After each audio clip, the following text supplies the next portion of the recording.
Hi, welcome back. Creating 3D apps and games using Babylon.js.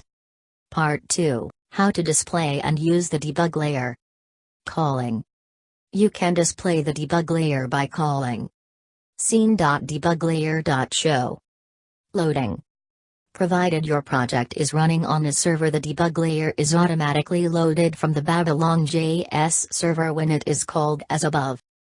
By default, this URL is preview.babylon.js.com web link. You can update this URL by setting the variable babylon.debuglayer.inspector URL equals mirror web link. To use the debug layer when your project is stored and run locally with an internet connection, then you need to load the debug layer directly. Script src equals preview.babylon.js.com web link. To use the debug layer locally with no internet connection, you will need to obtain a copy of the file from GitHub.com web link. Control. A config object can be given to the show method in order to control the following parameters of the debug layer. Pop-up, Boolean, should the debug layer open by default in pop-up mode? False by default. Initial tab, number, the first tab displayed by default, 0 by default, corresponding to the scene tab. Parent element, TML element, the HTML element where the debug layer should be created, null by default, will be created along the canvas. New colors, an object containing new CSS colors for the inspector. This object should contain property background color lighter, background color lighter 2, background color lighter 3, color bot, color top, where color is the text color top and bottom are two colors used to display data, properties, mouse hover, tooltip, example. Scene.debuglayer.show. Pop-up true. Initial tab, 2. Parent element document.getElement by id #mydiv. New colors. Background color, #ee. Background color lighter, #fff. Background color lighter 2, #fff. Background color lighter 3, #fff. Color, number 333. Color top red. Color bottom blue. Semicolon, setting the project. As all the code of the debug layer lies in Babylon.js repository, you have first to follow this tutorial to setting up your IDE. Compile the library. In a terminal, type cd tools, gulp TypeScript. Run the test task. Once this is done, run the test task, Ctrl+Shift+P, and type test, then press enter.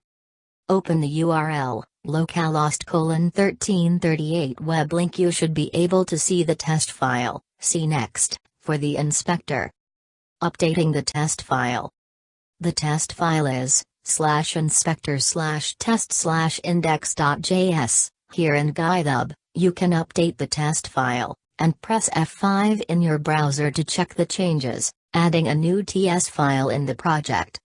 If you want your file to be taken into account during the compilation process, you have to add it in the file config.json located in /tools/gulp in the inspector rule.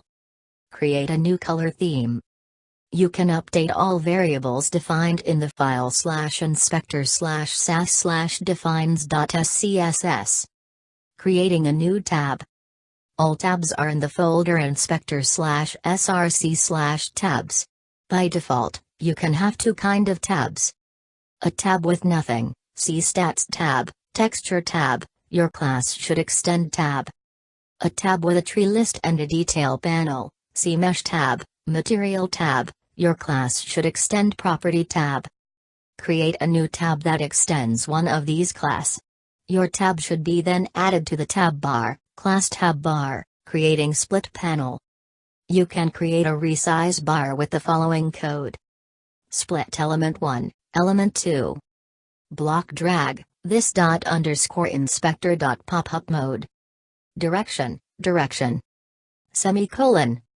Where element 1 and element 2 are two HTML div, and direction is either vertical or horizontal. Vertical equals element 1 is above element 2. Use multiple scenes. To use multiple scenes, create them with var scene 0 equals new Babylon.scene engine. Var scene 1 equals new Babylon.scene engine.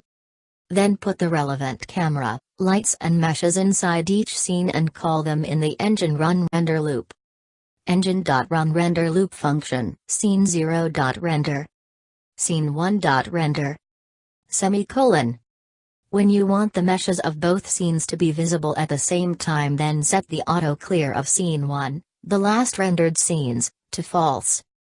However, there is a difference between writing multiple scenes within your own projects and trying them out in the playground. In your own project, it is easy enough to set up create scene functions for each scene and call them in the engine run render loop. For example, var create scene 0 equals function, var scene 0 equals new Babylon.scene engine. / add camera, light and meshes for scene 0. Return scene 0. Var create scene 1 equals function, var scene 1 equals new Babylon.scene engine. / add camera, light and meshes for scene 1. Return scene 1. / any other code. Var scene 0 equals create scene 0. Var scene 1 equals create scene 1. Engine.run render loop function, scene 0.render. Scene 1.render. Semicolon. In the playground, the create scene function is wrapped by the code running the playground, and so the easiest method is just to create a new scene within the function and add a camera, light and meshes to it. Also, the playground has its own engine run render loop which needs to be stopped before running your own version. The trick is to use a set timeout. Putting these together, playground code can look like this example. Var create scene equals function, var scene equals new Babylon.scene engine, / add camera, light and meshes for scene / other scene / var scene 1 equals new Babylon.scene engine, / add camera, light and meshes for scene / control engine loop / set timeout function. Engine.stop render loop. Engine.run render loop function, scene.render, scene 1.render, 500, return scene, switch scenes. You might want a user to be able to switch between scenes. Remember that the Babylon GUI is a good way to set triggers for this to be possible. An example of one way to do this is var clicks equals 0. Var show scene equals 0. Var advanced texture. Var create GUI equals function scene, show scene. Switch, show scene. Case 0. Advanced texture equals Babylon.GUI.advanced dynamic texture.create full screen UI, true, scene 0. Break. Case 1. Advanced texture equals Babylon.GUI.advanced dynamic texture.create full screen UI, true, scene 1. Break. Var button equals Babylon.GUI.button.create simple button but, scene plus, clicks plus 1, %2. Button.width equals 0.2. Button.height equals 40 px. Button.color equals white. Button.background equals green. Button.vertical alignment equals Babylon.GUI.control.vertical_alignment_top. Advanced texture.add control button. Button.on pointer up observable.add function, clicks plus plus. Semicolon. Create GUI scene, show scene. Engine.run render loop function, if show scene equals, clicks %2. Show scene equals clicks %2. Switch, show scene. Case 0. Advanced texture.dispose.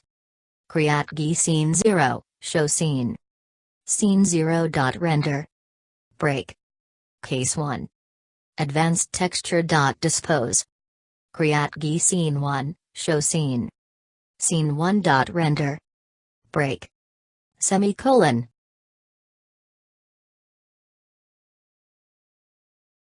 Overlay multiple scenes. Suppose you want a first-person shooter type project with a 3D foreground representing the user and then a background scene representing what the user is tracking. In this case, you want the meshes in both the foreground and background visible.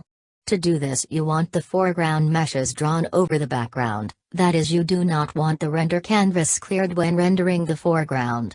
In this case, set auto clear to false. var foreground scene equals new Babylon.scene engine. Foreground scene.auto clear equals false. / other code. Engine.run render loop function, background scene.render. Foreground scene.render. Semicolon.